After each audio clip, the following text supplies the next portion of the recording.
The story we tell ourselves about the end of the 20th century is one of American triumph. We are taught that the Berlin Wall fell, the Soviet Union crumbled, and the United States emerged as the undisputed economic hyperpower of the globe. But this is a sanitized version of history.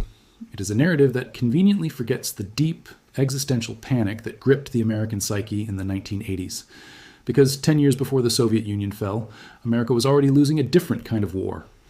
It wasn't a Cold War fought with nuclear stockpiles and proxy armies.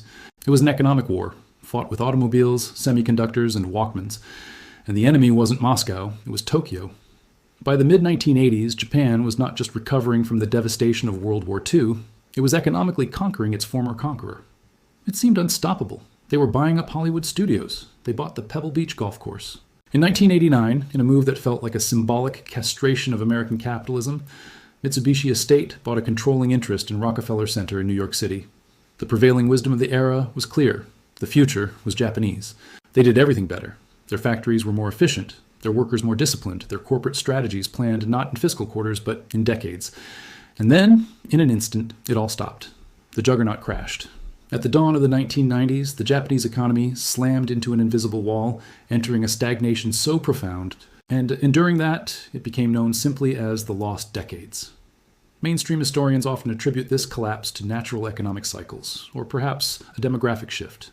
They treat the death of the Japanese economic miracle as a natural causes event. But economies of that size do not simply die of natural causes overnight. They are usually poisoned. The truth is that the trajectory of modern Japan, and indeed the modern global economy, was altered on a specific afternoon. September 22, 1985. It happened in a plush meeting room at the Plaza Hotel in New York City. There were no guns in that room. There were no threats of military force. There were just 5 finance ministers, some pastries, and a 5-paragraph press release. Yet, that meeting acted as a neutron bomb for the Japanese economic model. Today, we are going to open the autopsy file on the Japanese economy. We will look past the neon glare of the bubble era to see the cold mechanics beneath. We will see how the United States, faced with an economic rival it could not outcompete on the factory floor, decided to change the rules of the game. This is the story of the Plaza Accord, the day an economic superpower was persuaded to commit financial suicide. To understand how Japan fell, we must first understand how it rose so terrifyingly fast. The Japanese economic miracle, or Kodo Keizai Seicho, was not an accident of the free market. It was one of the most brilliantly engineered economic systems in human history. It was a machine built with a singular purpose: to suck in raw materials from around the globe and spit out high-quality manufactured goods at unbeatable prices. At the center of this machine stood 2 pillars. The first was the Ministry of International Trade and Industry, or MITI. In the West, governments were often seen as regulators of business. In Japan, MITI was like the coach of a national sports team. They didn't run the companies, but they called the plays. They directed credit toward favored industries: steel, shipbuilding, and later, electronics and automobiles. They allowed competing companies to form cartels, share research, and crush foreign competition domestically before turning their sights outward. The second pillar was the Keiretsu system. These were massive, interlocking webs of companies, a bank sitting at the center, surrounded by a manufacturer, a trading house, and suppliers, all owning shares in each other. It meant Japanese companies didn't have to worry about short-term profits to please Wall Street investors. They had infinite patience and deep pockets. They could enter a foreign market, price their goods below cost to undercut local competitors, bleed them dry, and take over the entire sector. And it worked. My God, did it work. Throughout the 60s, 70s, and 80s, Japan's GDP growth was ferocious, often hitting double digits. They didn't just copy Western technology, they perfected it. They introduced just-in-time manufacturing and total quality management. While American cars in the 70s were becoming notorious for rusting on the dealership lots and breaking down before 50,000 miles, Japanese cars like the Toyota Corolla and the Honda Civic were reliable, fuel-efficient, and cheap. By the early 1980s, the trade imbalance was becoming grotesque. American consumers were sending billions of dollars across the Pacific to buy Japanese goods, but Japan was buying almost nothing in return. Their markets remained frustratingly closed to American products, protected by a labyrinth of tariffs and bureaucratic red tape designed by MITI. Japan was running a massive trade surplus. America was running a massive trade deficit. The money was flowing one way. By 1984, the economic pain in the American heartland had transformed into political fury. The Rust Belt was born. The once mighty steel mills of Pittsburgh and car factories of Detroit were hemorrhaging jobs. The perception in Washington was clear: Japan was not playing fair. They were viewed as free riders, enjoying the protection of the American nuclear umbrella while waging economic warfare against the American middle class. The anger was visceral. In Detroit, auto workers held events where they paid $1 to smash a Japanese car with a sledgehammer. In Congress, members smashed Toshiba radios on the Capitol lawn. By 1985, there were over 300 protectionist bills circulating on Capitol Hill, threatening to slap massive tariffs on Japanese goods and start an all-out trade war. The Reagan administration, outwardly champions of free trade, was under immense pressure to do something. They needed a way to stop the bleeding of American manufacturing without abandoning their free market ideology. They identified the culprit. The problem, they argued, wasn't that American factories were inefficient or that Japanese goods were better. The problem was the currency. The US dollar was too strong. The Japanese yen was too weak. This was the linchpin of the entire Japanese export machine. An artificially cheap yen meant that when a Japanese company sold a car in America for dollars and then converted those dollars back into yen, they made an enormous profit. It allowed them to keep their prices devastatingly low on American showroom floors. Conversely, the strong dollar meant American goods were prohibitively expensive to export to other countries. If the U.S. wanted to save its manufacturing base, it had two choices. One, erect massive tariff walls and start a protectionist trade war that could destabilize the global alliance against the Soviet Union. Or two, find a way to break the back of the U.S. dollar and force the value of the yen up. They chose the second option, but they couldn't do it alone. They needed Japan to agree to its own economic strangulation. The architect of the plan was James Baker, Reagan's new Treasury Secretary. Baker was a political pragmatist, a master negotiator who understood that economics was just politics by other means. He knew that a unilateral move by the U.S. to devalue the dollar would cause global financial chaos. It had to look like international cooperation. It had to look like a favor the world was doing for America. Baker secretly summoned the finance ministers and central bank governors of the G5 nations, the United States, Great Britain, West Germany, France, and Japan. The meeting was shrouded in extraordinary secrecy. The invitation was sent quietly. The participants were told to arrive in New York unobtrusively. The goal was to avoid spooking the global currency markets before the deal was done. On Sunday, September 22, 1985, they gathered in the white and gold Baroque splendor of the Plaza Hotel. Representing Japan was Finance Minister Noboru Takeshita. The atmosphere was cordial, but the American message delivered by Baker was blunt. The protectionist pressures in Congress were becoming unstoppable. If Japan did not help the U.S. reduce its trade deficit, Congress would pass legislation that would lock Japanese goods out of the American market entirely. The choice presented to Takeshita was effectively a threat. Help us lower the value of the dollar and raise the value of your yen, or face a devastating trade war you cannot win. Japan was trapped. America was their military protector and their single largest customer. They couldn't afford to say no. Takeshita, known as a master of consensus politics back home, agreed to the American demands. They hammered out a statement. It was filled with diplomatic jargon about cooperating more closely and orderly appreciation of non-dollar currencies. But the markets knew exactly what it meant. The world's most powerful economies were conspiring to crash the value of the US dollar and rocket the value of the Japanese yen. When the markets opened on Monday morning, the financial world changed instantly. The Plaza Accord was in effect. The mechanism of Japan's destruction had been activated. The reaction to the Plaza Accord was immediate and violent. The global currency markets, realizing that the full weight of the G5 central banks was behind the move, dumped dollars and bought yen in a frenzy. In the 24 hours after the announcement, the US dollar fell by more than 4% against the major currencies. But the real drama was the Japanese yen. Before the Plaza meeting, one US dollar bought about 240 yen. Within a week, it bought only 220. By the end of the year, it was under 200. In just over 2 years, the dollar would collapse to the point where it bought only 120 yen. The value of the Japanese currency had effectively doubled. In Japan, this phenomenon was called Endaka, the high yen. For Japanese tourists traveling to Hawaii or California, it was a bonanza. Suddenly, everything in America was half price. They bought real estate, art, and luxury goods like they were discount souvenirs. But for the mighty Japanese industrial machine, Endaka was a catastrophe. Remember, the entire Japanese miracle was predicated on exporting goods. Suddenly, a Toyota that cost $10,000 in America had to be priced at $15,000 or $20,000 just to return the same amount of yen to the parent company in Tokyo. If they raised prices, they lost market share to American competitors. If they kept prices low, they hemorrhaged money on every sale. The screams from Japanese industry were deafening. Small and medium-sized manufacturers, the backbone of the economy, began to go bankrupt. Larger companies like Nissan and Hitachi saw their profits vaporize. The export engine that had powered Japan's ascent began to sputter. In Washington, James Baker was taking a victory lap. The trade deficit began to stabilize. American exporters breathed a sigh of relief. The political pressure from the Rust Belt began to ease. The plan had worked. But in Tokyo, panic set in. The government and the central bank were facing an existential crisis. Their entire economic model was breaking down. They needed a way to save their exporters, and they needed it fast. They had to find a way to offset the crushing weight of the strong yen. They needed to make money cheap. This is the moment where the story shifts from external pressure to internal sabotage. This is the moment the wound became fatal. Faced with the Endaka recession, the Bank of Japan, under immense pressure from the government and the industrial conglomerates, decided to open the monetary floodgates. To combat the deflationary pressure of the strong yen and to stimulate domestic spending to make up for lost exports, the BOJ began slashing interest rates aggressively. From a high of 5% in early 1986, the BOJ cut the official discount rate 5 times in just over a year, dropping it to a historic low of 2.5% by early 1987. They didn't just cut rates, they flooded the banking system with liquidity. They practically begged banks to lend money. The theory was sound conventional economics. Cheaper money would encourage companies to invest in new equipment and encourage consumers to buy houses and cars, stimulating the domestic economy to replace the export market.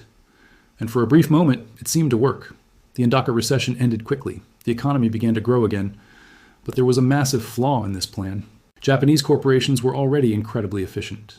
They didn't need massive amounts of new capital to build more factories, especially when their export markets were shrinking due to the strong yen.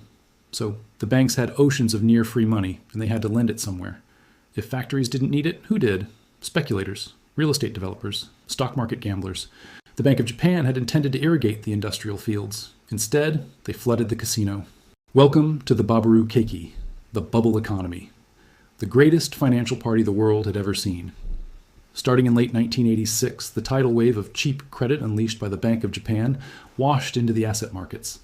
It created a feedback loop of insanity. Banks, desperate to deploy capital, lent money for real estate projects based not on their current value, but on their projected future value, which everyone assumed would only go up forever. Corporations found they could make more money playing the stock market, so-called zaitaku or financial engineering, than they could making actual products. The numbers from this era defy comprehension. They sound like fiction. The Nikkei stock index tripled in just a few years, hitting nearly 39,000 in late 1989. Japanese companies had market capitalizations larger than entire developing nations. But the true madness was inland. Japan is a small mountainous island country with limited habitable land. Land had always been valuable, but now, with near zero interest rates, it became priceless. At the height of the bubble, the land under the Imperial Palace in central Tokyo, a plot of roughly 1.3 square miles, was estimated to be worth more than all the real estate in the entire state of California combined. A single square meter of prime land in the Ginza shopping district was valued at over $1 million. Stories of excess became legendary. People were consuming gold flakes on their sushi.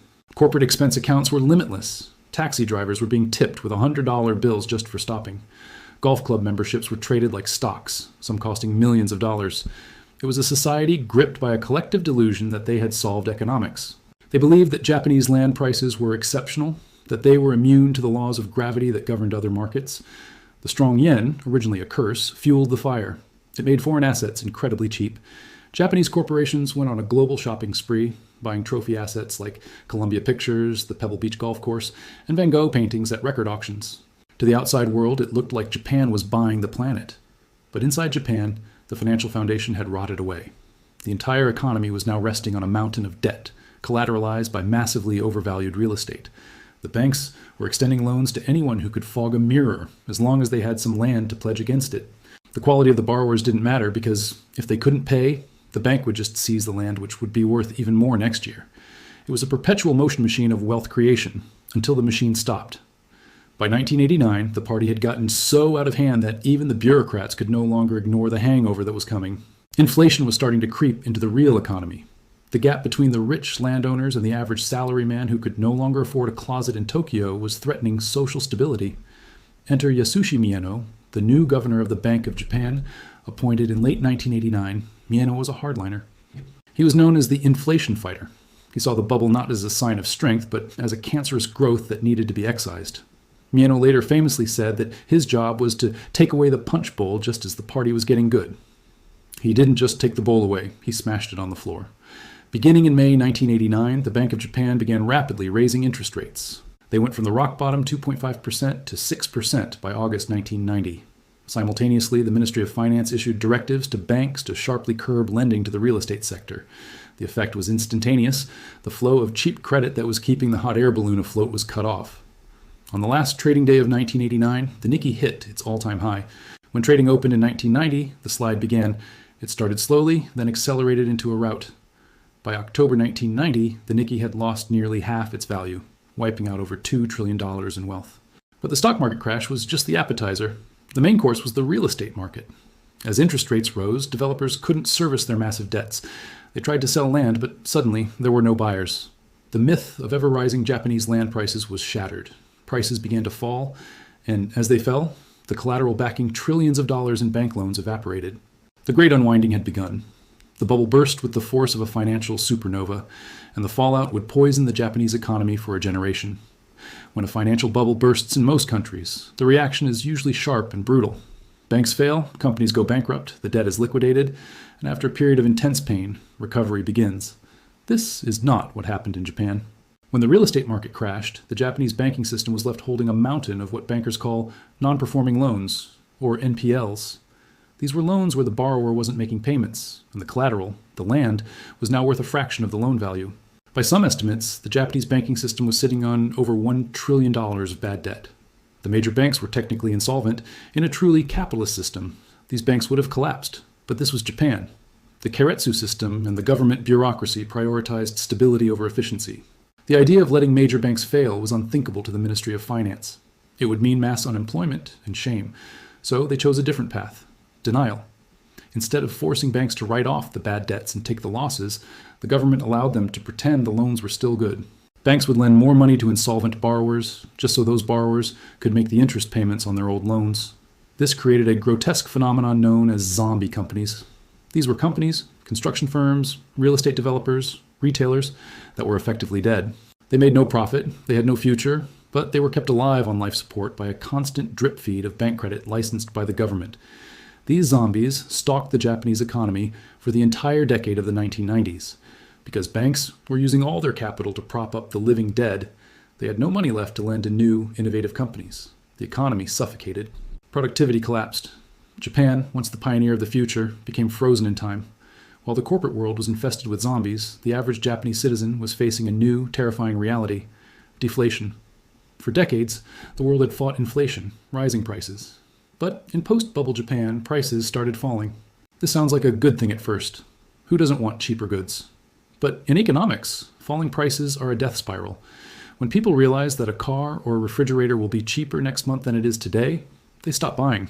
They wait. Consumer spending freezes. When spending freezes, companies have to lower prices even more to attract customers, crushing their profits. When profits shrink, they can't give raises and they have to fire workers. When workers have less money and fear for their jobs, they spend even less. It is a doom loop. Japan entered a prolonged period of falling prices, falling wages, and stagnant growth. The Bank of Japan tried everything to restart the engine. They cut interest rates back down, eventually hitting 0%, a radical policy at the time that has since become standard globally. They tried pumping massive amounts of money into the system, a policy later called quantitative easing. The government tried fiscal stimulus. They built bridges to nowhere, paved rivers with concrete, and constructed massive public works projects just to keep construction workers employed.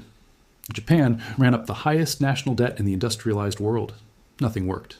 The psychological scars of the bubble bursting were too deep. The debt overhang from the 80s was too heavy.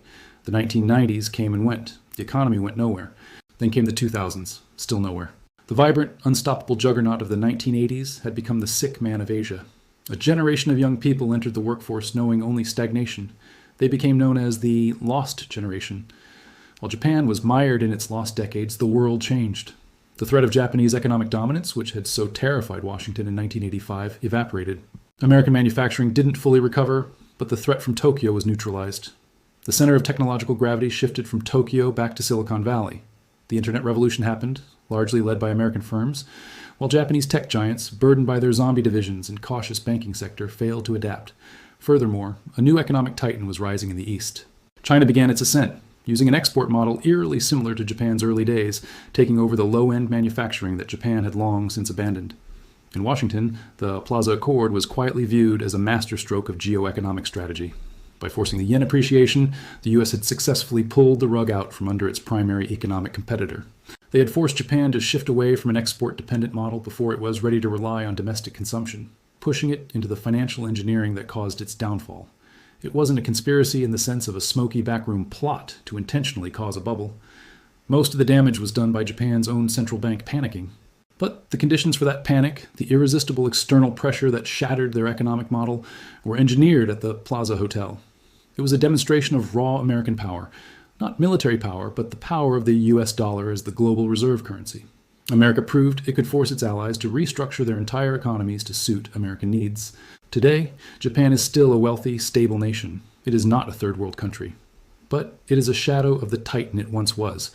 Its economy has barely grown in nominal terms in 30 years. Its population is shrinking and aging rapidly. The dream of the 1980s, that the 21st century would be the Japanese century, is dead. The story of the Plaza Accord is a stark reminder that in geopolitics, there's no such thing as pure economics. Trade is not just about efficiency, it is about power. When an economic rival gets too strong, the dominant power will use every tool at its disposal to clip its wings. In 1985, the United States didn't use tariffs or sanctions. It used currency. It used the immense leverage of the US dollar to force a friendly adjustment that led to a catastrophic unraveling. We live in a world today defined by similar economic tensions. Rising powers with massive trade surpluses are once again challenging the established order. Debates rage about currency manipulation, trade deficits, and protectionism. If you want to know where these economic conflicts lead, look to Japan. Look at the empty spaces where the bubble once stood. The Plaza Accord proved that you don't need to bomb a country's factories to destroy its economic momentum. You just need to mess with its money. The 5 men in that room at the Plaza Hotel signed a piece of paper and changed the course of history. They proved that the most devastating weapons in modern warfare aren't fired from silos. They are launched from central banks.